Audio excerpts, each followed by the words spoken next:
What's up, people? It's your girl Adiola, and I'm tired of this nonsense. I'm about to lose my mind. Apparently, someone else kept $43 million in their apartment. $43 million cash in Ikoyi, and in the same apartment, EFCC found another 23 million naira and another 27,000 pounds. Altogether, EFCC recovered about $50 million.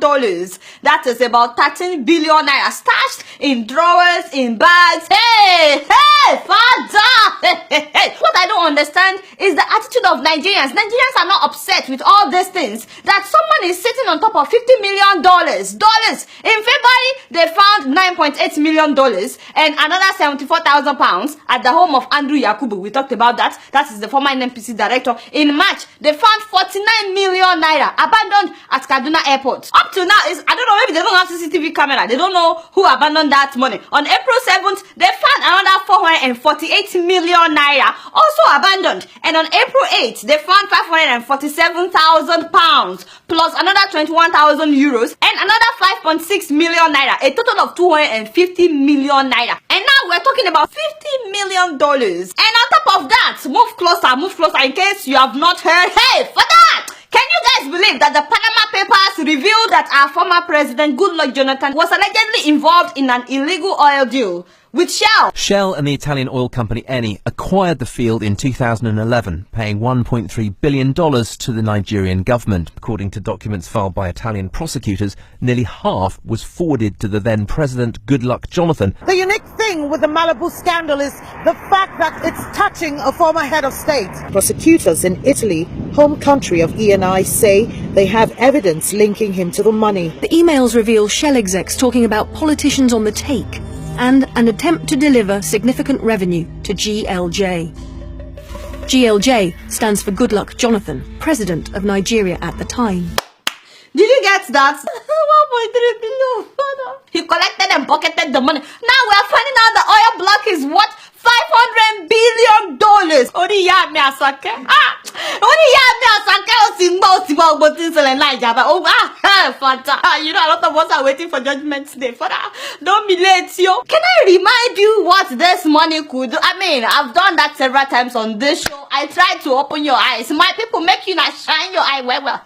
These people are robbing you of your future. All this money we're talking about will turn our general hospitals in Nigeria, all the general hospitals that will be spending when you get inside the hospital, it will turn them to hospitals that look like this. Benny, how would you like to have this kind of hospital in your town, in your village, in your city? How would you like to be treated here? You know, the next time you have malaria or typhoid, or the next time you have headache, how would you like to be treated here? And for all the people that have to take their loved ones to India or America for treatment, wouldn't it be nice if this kind of ambulance should come to your door to pick up your loved ones? You know, the people suffering with all kinds of kidney problems, people that have heart issues, all kinds of stuff. Imagine a hospital where you don't have to run around to buy drugs or drips. The doctors are not telling you go and buy this, go and buy that. Everything is already there. In fact, they would even feed your loved ones. I'm talking about good food, breakfast, lunch and dinner. That is what is happening outside Nigeria. And I'm saying that you too can have that kind of hospital in your village, in your city. You are not supposed to put up with this kind of hospitals that we have. It's not as if Nigerians have offended God more than anybody else in this world. God is not wicked. Your God is not wicked. It is our politicians and our officials that are wicked. God did not mean for us to be going to these kinds of hospitals. Not at all. He didn't mean for your loved ones to die because of inadequate treatment. All of you that have lost loved ones have lost a lot of loved ones because of the poor healthcare system in Nigeria. And also, Nigerian students, you need to understand that the money that these people have stolen can transform your life as students. Your rooms, your hostel rooms should not look like this. No. You are not supposed to live in a place like this. You shouldn't even have to cook inside your room. I mean, it doesn't make sense. It can cause fire. Anything can happen. It's very, very hazardous. In fact, you should have cafeterias where you can eat breakfast, lunch, and dinner. You shouldn't have to cook when you are doing your examinations. And if you really want to cook, you should have kitchens in the hostel where you can go to cook. And I'm not talking about about going to a private school. I'm talking about the government-owned schools should look like this. You shouldn't have to enjoy these things only if you are from a rich family. I'm saying a regular person that got admitted into the higher institution should be enjoying things like this. And your rooms are not supposed to be crowded. You know, you will always have the actual roommates, maybe 4 people. And then on top of that, each one of them will have a squatter. That is about 8 people already. 2 grown guys, they are sharing just 1 bed inside Nigerian hostels. 2 big girls, you know, sharing 1 bed. And then you will have maybe 2 floaters that will be sleeping on the floor. Should that be my dear students, my dear Nigerian students, with all the money that these people are stealing, you should not have to put up with that. That is not how it is done elsewhere outside Nigeria. You can have rooms that would look like this. Then, in fact, when you get to your final year or your second to the final year, you should have your own room, everything to yourself. With all the money that these people have stolen, this is how your libraries are supposed to look like. You should have libraries that look like this with enough computers. This money that these people have stolen would be able to give you 24 hours of electricity on your campus. 24 hours every single day, and you would all have wireless internet all over your campus. Instead of those things we call airports right now in Nigeria. With all the money that those people have stolen, our airports should not be looking like this. I'm saying that Nigerians need to wake up. You are not supposed to be sweating inside your airport. It is not done anywhere else. Nigerians can have airports that would look like this, with working escalators, working elevators. In fact, all our airports can look like this. Every single one of them. You should have very fast wireless internet all over the airport. Right now, we don't have our own airline. Abi, no be so. We, in fact, Arik, what do you mean Arik? Can you shut up for 1 minute? You don't get me started. We should have Nigerian airline. Right now we don't have. But with all the money that these people have stolen,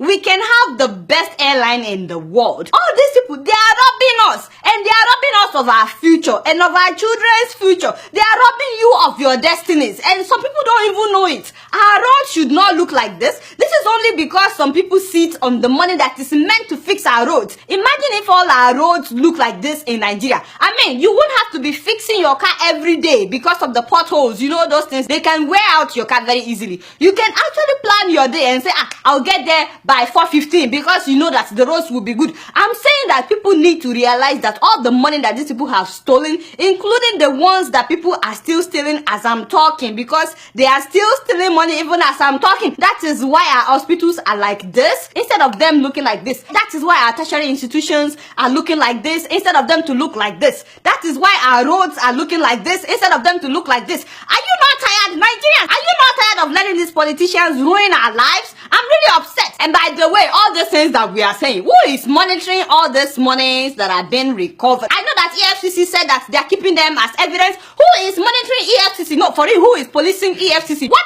happens after EFCC leaves with all those bags of money? I would like to know. I'm not saying I don't trust EFCC, but actually I don't. No offense. It's just that by now you would think there will be a website that will be tracking all this money. Shebi, it is our money. Nigerian people, we should be able to follow the money. Benny, how do we know that this money will not be restolen after they've been recovered? It's true. And when will it be pumped back into the economy? Because we keep recovering millions of dollars every month, yet people have not been paid their salaries for months. I mean, not only that, so many of these thieves, so many of these big people, they are bailing them. Some of them are bribing judges to clear their names. Can you imagine Andrew Yakubu saying that they should return his money?